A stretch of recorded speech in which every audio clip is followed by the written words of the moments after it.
తరుగు తక్కువ బంగారం ఎక్కువ. BNR golden diamonds, Vijayawada, Bengaluru, Vizag. Roshan గారు ఆ మహిళలకి ఖచ్చితంగా 20 మిషన్లు నేనైతే ఖచ్చితంగా వాళ్ళకైతే నేను డొనేట్ చేస్తాను. థ్యాంక్ యూ అండి, థ్యాంక్ యూ సో మచ్ అండి.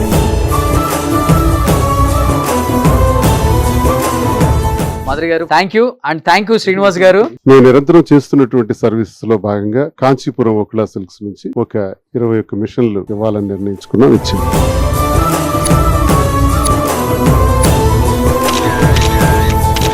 ఒంటరి మహిళలకి నిజంగా పెద్దన్న పాత్ర పోషించి ఒక తమ్ముడిగా ఒక అన్నగా ముందుకొచ్చిన రోషన్ గారికి నిజంగా మా అందరి ఆయుష్ పోసుకొని మీరు నిండు 100 ఉండాలండి. 6500 మిషన్ రావాలి అంటే మీ ద్వారానే ఈ రోజు మాధురి గారు కానివ్వండి, శ్రీనివాస్ గారు కానివ్వండి, లక్ష్మి గారు కానివ్వండి, బిఎన్ఆర్ జ్యువెలర్స్ వాళ్ళు కూడా నిజంగా మీకు కూడా ధన్యవాదాలండి. రోషన్ గారి కుటుంబానికి ఆయన గల తల్లిదండ్రులకు చెప్పాలి ముందు, ఎందుకంటే ఏదున్నా నిర్భయంగా చెప్పేస్తారు, మనసులో ఏది ఉంచుకోరు. నిజంగా ఇది జరగాలి వాళ్ళకని నిజంగా ఒక రియల్ హీరోగా ముందుకు వచ్చినందుకు ధన్యవాదాలు తెలుపుకుంటూ థ్యాంక్ యూ అండి. థ్యాంక్ యూ రోషన్ గారు, మాకన్నా చిన్న ఏజ్ అయినా కూడా.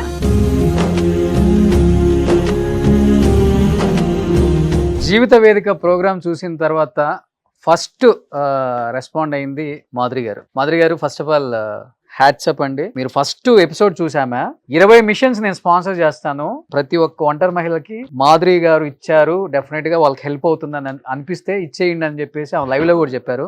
Thank you, and thank you Srinivas గారు. సో ఆమె వెనకుండి మీరు సపోర్ట్ చేస్తున్నందుకు. తర్వాత ఎపిసోడ్ చూసి లక్ష్మిగా డైమండ్స్ లక్ష్మీ శారద గారు కూడా మిగతా ఎపిసోడ్ కూడా మేము ఇస్తానని చెప్పారు. అండ్ నెక్స్ట్ ఎపిసోడ్లో కూడా బిఎన్ఆర్ గోల్డెన్ డైమండ్స్ వాళ్ళు కూడా ఇస్తా అన్నారు. అండ్ కొంతమంది స్వచ్ఛందంగా మెసేజ్లు చేసి వాళ్ళు ఇస్తా అన్నారు. గ్రేట్. సో మన ఆధ్వర్యంలో అన్ని ఎపిసోడ్ల నుంచి వచ్చిన అందరు మహిళలు మీకు ఒకసారి కనిపిస్తున్నారండి. వాళ్ళ కళ్ళల్లో ఫస్ట్ వచ్చినప్పుడు చాలా బాధ ఉండేది, అందరూ నవ్వుతున్నారు హ్యాపీగా. చూడండి వాళ్ళ మొహంలో నవ్వు చూడండి. హ్యాపీయా? గట్టిగా ఓ సూపర్. సో ఇంకెందుకు ఆలస్యం, వచ్చేస్తారా అమ్మా?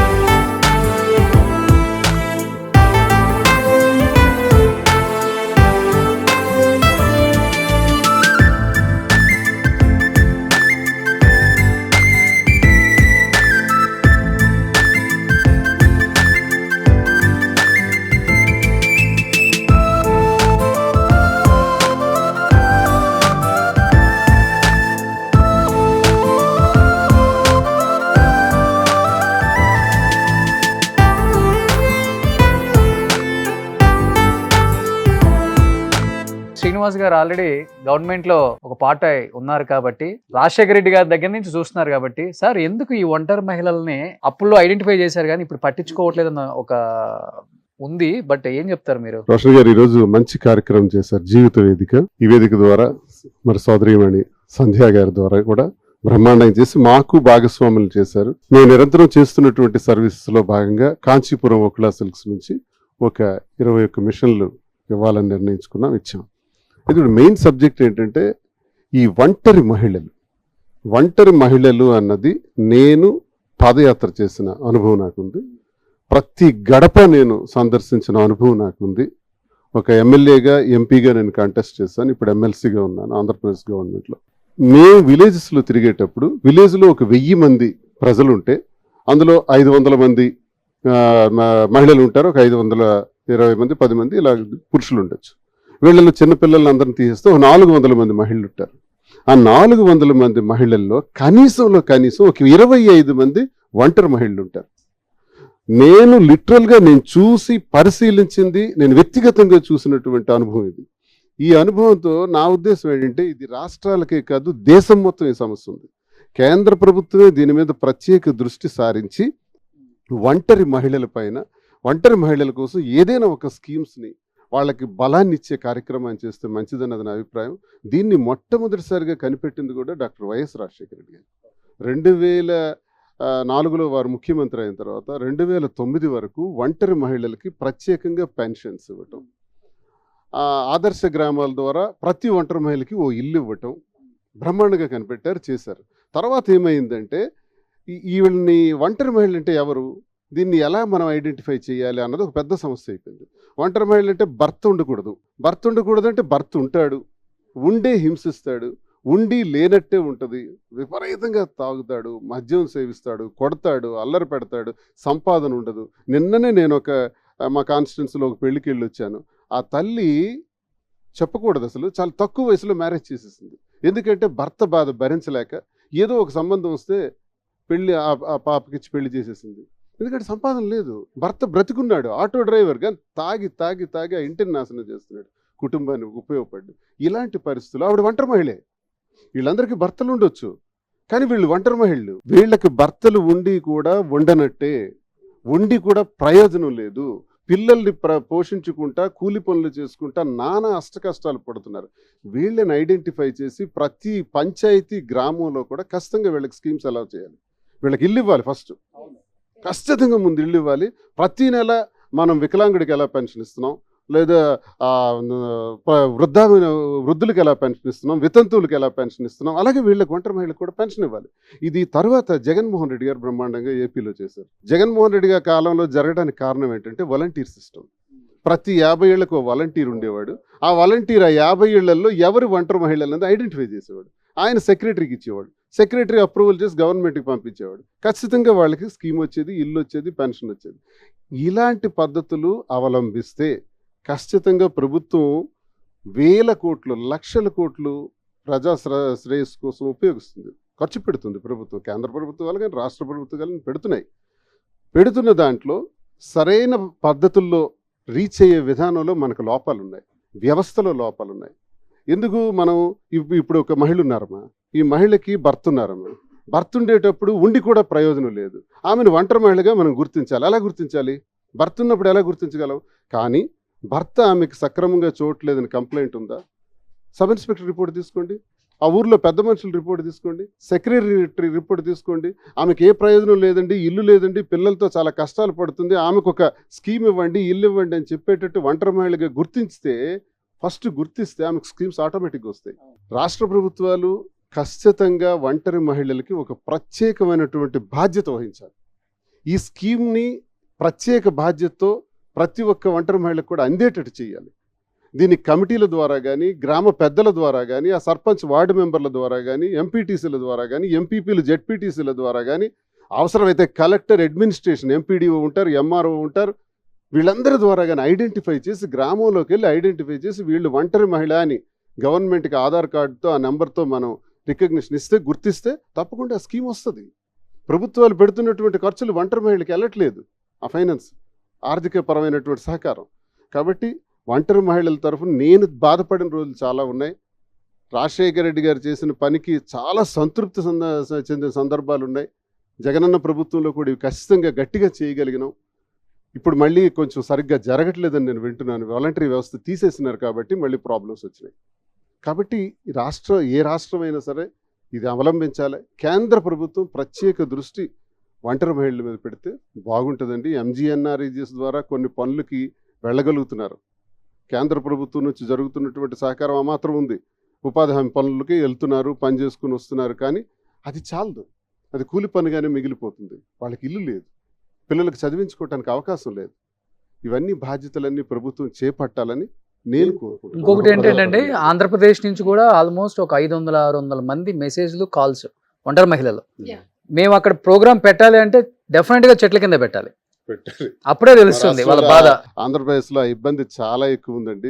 అక్క చెల్లెమ్మలందరికి కూడా నేను కోరుకునేది ఇదే, ధైర్యంగా ఉండాలని, అందరూ బాగుండాలని, తప్పకుండా ప్రతి మనిషికి ఒక మంచి రోజు ఉంటుందని, సక్సెస్ అవుతామని. పిల్లల్ని బాగా చదివించండి, ఉన్నత స్థాయికి తీసుకువెళ్ళండి. సమాజంలో వాళ్ళని సంస్కారవంతులుగా తీర్చిదిద్దే బాధ్యత తల్లులదే అమ్మ, అది తండ్రులది కాదు. ఒక బిడ్డ సంస్కారవంతంగా తీర్చిదిద్దబడ్డాడంటే 100% కారణం తల్లి. ఆ తల్లులే మీరు మానసిక క్షోభకు గురైతే మరి సమాజాన్ని ఎవరు కాపాడగలరు, ఎవరు నడిపించగలరు? ఆ బాధ్యత మీదే అని ఒక అన్నగా, నేను ఒక తమ్ముడిగా కోరుకుంటున్నాను. మాధురి గారు. మనం పుట్టినప్పుడు అందరం కూడా ఒంటరిగానే పుడతాము. ఆడవాళ్ళందరికీ నేను ఒకటే మాట చెప్పాలనుకుంటున్నాను, ఫైనాన్షియల్ గా ఇండిపెండెంట్ గా ఎదగండి. రోషన్ గారు చెప్పినట్టు మీకు మిషన్ కుట్టడం వస్తే నేర్చుకోండి, మీకు పచ్చళ్ళు పట్టడం వస్తే పచ్చళ్ళు పట్టండి, మీకు పొడులు చేయడం వస్తే ఇంట్లో పొడులు చేయండి. చాలా పనులు మనం చేయగలం. మగవాళ్ళే మనం పెంచక్కర్లేదు, మనం కూడా పెంచగలం మన పిల్లల్ని. మనం ఇండిపెండెంట్గా ఎదుగుతూ మన పిల్లల్ని పెంచుకుంటూ ముందుకెళ్దాం, మనకు నచ్చిన పని చేసుకుందాం. సో ఎవరి మీద డిపెండ్ అవ్వకండి, ఎవరో వస్తారని ఏదో చేస్తారని అసలు ఎదురు చూడొద్దు, శ్రీనివాస్ గారు చెప్పినట్టు. అండ్ మెయిన్ గవర్నమెంట్ ఎవరైనా మీకు ఓట్లు ఆడడానికి వచ్చినప్పుడు ముందు ఎదిరించండి. ఇందాక రోషన్ గారు ఇంటర్వ్యూ నేను చూశాను, ఫైట్ చేయండి మీ రైట్స్ కోసం. ఫైట్ చేస్తూ మీరు కష్టపడి మీ పిల్లల్ని పెంచుకోండి, ఎప్పుడు నిరాశ గురవ్వద్దు. అండ్ మెయిన్గా ఇంకొంత విషయం ఏం చెప్తున్నానంటే, చాలామంది టెంపుల్స్ కానీ వాటికని చాలా డొనేషన్స్ అవి చేస్తారు. మానవ సేవే మాధవ సేవ. మనం మనుషులకు సేవ చేస్తే డైరెక్ట్గా భగవంతుడు సేవ చేస్తున్నట్టే. అలాంటి కోట్లు అక్కడ ఇచ్చే బదులు ఇలాంటి పేదవాళ్ళకి చాలా మందికి మనం హెల్ప్ చేస్తే మన చిన్న సహాయం వాళ్ళకి చాలా పెద్ద హెల్ప్ అవుతుంది. ఇది చిన్న మిషన్, ఒక ఆఫ్టర్ ఆల్ మనకు 7,000 అవ్వచ్చు, కానీ వాళ్ళ ఇంటికి అది పోషించే స్థాయి వాళ్ళకి మహిళకి తీసుకొస్తుందంటే మనం ఇంకా ఏ స్థాయిలో ఉన్నామో అందరూ అర్థం చేసుకొని లేడీస్ అందరికీ సపోర్ట్ చేయాలని నేనైతే కోరుకుంటున్నాను. థ్యాంక్ యూ అండి, thank you so much. And thank you. And Jeevitha Vedika program చూస్తున్న అందరు వ్యూయర్స్కి, ఎస్పెషల్లీ ఎవరిని కించపరచాలనే ఉద్దేశం మాకైతే లేదు. ఏ గవర్నమెంట్ అయినా కానీ, ఎవరు అధికారంలోకి వచ్చినా కానీ మీ వంతుగా మీరు చేస్తున్నారు, కాదని చెప్పట్లేదు. కానీ ఎవరిని తగ్గించే ప్రయత్నం అయితే మా షోలో లేదు. ఒకే ఒక రిక్వెస్ట్, ఒంటరి మహిళలను ఐడెంటిఫై చేయండి. ఆయన చెప్పినట్లుగా రాజశేఖర రెడ్డి గారు ఒకప్పుడు ఐడెంటిఫై చేసి వాళ్ళకి ప్రతి పథకం ఇళ్ళలాగా చేశారు. ఇక్కడ ఉన్న ఒంటరి మహిళలకు ఎవరికి ఇల్లు లేవన్నా దయచేసి ఎమ్మెల్యేలను రిక్వెస్ట్ చేస్తున్నా, ముఖ్యమంత్రులను రిక్వెస్ట్ చేస్తున్నా, 2 రాష్ట్రాల ముఖ్యమంత్రులను కూడా మీకు ట్యాగ్ కూడా చేస్తాం. ఒక్కళ్ళకు కూడా ఇందిరమ్మ ఇల్లు రాలేదు. దయచేసి అర్థం చేసుకోండి వాళ్ళ బాధ. ఆంధ్రప్రదేశ్లో కూడా ఎంతోమంది ఇల్లులు రాని వాళ్ళు, స్థలాలు రాని వాళ్ళు కూడా ఉన్నారు, పెన్షన్స్ రాని వాళ్ళు కూడా ఉన్నారు.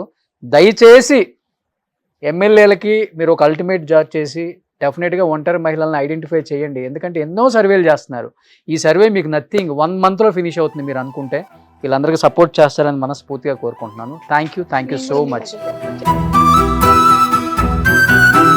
అందరికీ నమస్తే అండి. నిజంగా మదర్ ఫౌండేషన్లో చాలా మందికి ఒంటరి మహిళలకి నిజంగా సుమన్ టీవీకి నిజంగా మేము మనస్ఫూర్తిగా ఒంటరి మహిళల తరపున ధన్యవాదాలు తెలుపుతున్నాం. మెయిన్గా పెద్దన్న పాత్ర పోషించి ఒక తమ్ముడిగా, ఒక అన్నగా ముందుకొచ్చిన రోషన్ గారికి నిజంగా మా అందరి ఆయుష్ పోసుకొని మీరు నిండు 100 ఏళ్ళు ఉండాలండి. ఎందుకంటే ఈ 6,500 మిషన్ రావాలి అంటే మీ ద్వారానే ఈరోజు మాధురి గారు కానివ్వండి, శ్రీనివాస్ గారు కానివ్వండి, లక్ష్మి గారు కానివ్వండి, బిఎన్ఆర్ జ్యువెలర్స్ వాళ్ళు కూడా నిజంగా మీకు కూడా ధన్యవాదాలండి. మెయిన్గా రోషన్ గారికి ఈరోజు ఎలాగైతే మీరు ఒంటరి మహిళల తరపున ఉండి ఒక చెల్లెళ్ళకి, ఒక అక్కలకి మీరు అండగా ఉన్నారో, తప్పకుండా వీళ్ళందరికీ ఇందిరమ్మ ఇల్లు వచ్చే విధంగా మీరు ప్రయత్నం మీరు అనుకుంటే డెఫినెట్గా జరుగుతుంది. మదర్ ఫౌండేషన్ ఇదే కోరుకుంటుంది. ఇందాక సీనియర్నే చెప్పారు, ఒంటరి మహిళలను గుర్తించి ఇల్లు ఎట్లా ఇవ్వాలంటున్నారో తప్పకుండా గవర్నమెంట్ ఆలోచించండి. మేము ఎవరిని నిందించట్లేదు, మాకు తోసిన సహాయం మేము ఇలా ట్రైనింగ్ ఇస్తున్నాము. ఇవాళ మేము సైతం అని సుమన్ టీవీ వారు ముందుకు వచ్చి ఇక్కడ వాళ్ళ కష్టాలు వాళ్ళు నిజంగా కూడా ఎవరండి ఇవాళ రేపట్ల మా పక్కింటోళ్ళు ఎవరేమైపోతే ఏంటి అనే రోజులలో సుమన్ టీవీ హక్కున చేర్చుకొని వీళ్ళ కుట్టు మిషన్లు ఇస్తుందంటే అది మామూలు విషయం కాదండి. నిజంగా మనం సుమన్ టీవీకి అసలు ఎంత రుణపడినా తప్పు లేదండి. ఎందుకంటే ఇంత మంచి అవకాశాన్ని మాకు ఇచ్చినందుకు మీరు ఇంకా ముందుకెళ్ళాలి, సుమన్ టీవీ నిండు 100 ఇట్లాగే ముందుకెళ్ళాలని చెప్పేసి రోషన్ గారి కుటుంబానికి, ఆయన గల తల్లిదండ్రులకు చెప్పాలి ముందు. ఎందుకంటే ఏదున్నా నిర్భయంగా చెప్పేస్తారు, మనసులో ఏది ఉంచుకోరు. నిజంగా ఇది జరగాలి వాళ్ళకని నిజంగా ఒక రియల్ హీరోగా ముందుకు వచ్చినందుకు ధన్యవాదాలు తెలుపుకుంటూ, సీనియర్కి మాధురి గారికి అయితే నిజంగా కూడా మాకు నిజంగా ప్రత్యేకంగా మా మదర్ ఫౌండేషన్ మహిళలందరి తరపున ధన్యవాదాలు తెలుపుకుంటూ థ్యాంక్ యూ అండి. థ్యాంక్ యూ రోషన్ గారు. మాకన్నా చిన్న ఏజ్ అయినా కూడా నిజంగా ఈ ఒంటరి మహిళల బాధను మీరు అర్థం చేసుకుంటే నిజంగా మీరు హ్యాపీగా మీ కుటుంబం ఉండాలని మనస్ఫూర్తిగా చెప్పుకుంటున్నాను సార్. Thank you. ఫైనల్ గా చాలా చాలా చాలా చాలా సంతోషంగా ఉంది. ఇంతమంది మహిళలు వచ్చినప్పుడు ఈ షోలకి చాలా ఏడుస్తూ ఉన్నారు పాపం. ఈరోజు ఈ మిషన్లు తీసుకొని చాలా హ్యాపీగా వెళ్తున్నారు. చాలా మంది చెప్తారు జీవితం చాలా చిన్నది, ఉన్న దాంట్లోనే ఎంజాయ్ చేయాలని. నేను మాత్రం ఒప్పుకున్నది, జీవితం చాలా పెద్దది. ఎందుకంటే భూమి మీదకి వచ్చేటప్పుడు ఏడుస్తూనే వస్తాము, చచ్చేటప్పుడు కూడా ఏడుస్తూనే పోతాం, ఏదో ఒక రోగం వచ్చి మంచాన పడి. కానీ ఆ మధ్యలో ఉండేది చిన్నదని ఎవరు చెప్పారు? చాలా పెద్ద జీవితం. మనం each and every minute, every second enjoy చేస్తూ లైఫ్ని లీడ్ చేస్తే మాత్రం చాలా పెద్ద జీవితం అంది. ఆ జీవితాన్ని మీ అందరూ కూడా ఎంజాయ్ చేయాలని మనస్ఫూర్తిగా కోరుకుంటున్నానమ్మా. అందరూ ఒంటరి మహిళలు మీరు అనుకోవద్దు, మీరందరూ చాలా మంచి లైఫ్ లీడ్ చేస్తారు ఈ షో ద్వారా. అండ్ ఈ షోకి రావాలనుకున్న వాళ్ళు కూడా కింద స్క్రోల్ అవుతున్న నెంబర్కి కాల్ చేయొచ్చు, లేకపోతే మెసేజ్ పెట్టొచ్చు, మీకున్న ప్రాబ్లం చెప్పొచ్చు. డెఫినెట్గా మంచి జీవితాన్ని, ఎంతోమంది పెద్ద పెద్ద వాళ్ళు ఉన్నారు, వాళ్ళ త్రూ మేము హెల్ప్ చేస్తున్నాం కాబట్టి మీ జీవితం బాగుంటుందని నేను కోరుకుంటున్నాను. Especially BNR gold and diamonds Rohit Reddy గారు కావచ్చు అండ్ నాగిరెడ్డి గారు కావచ్చు, వీళ్ళ సపోర్ట్ మర్చిపోలేదన్నమాట. ఎవ్వరికి సహాయం కావాలన్నా కానీ మేము ఉన్నాము, మా తలుపు తట్టండి అని చెప్పేసి మరీ చెప్పారు. రోహిత్ చిన్న ఏజ్లోనే చాలా పెద్ద మనసు అతనికి.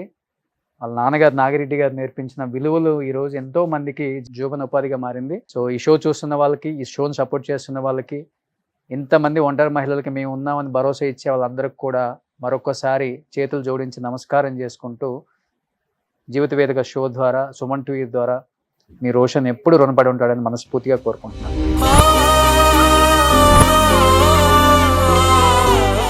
సుమన్ టీవీలో మీ పర్సనల్ అండ్ బిజినెస్ ప్రమోషన్స్ కోసం కింది నెంబర్కి కాంటాక్ట్ చేయండి.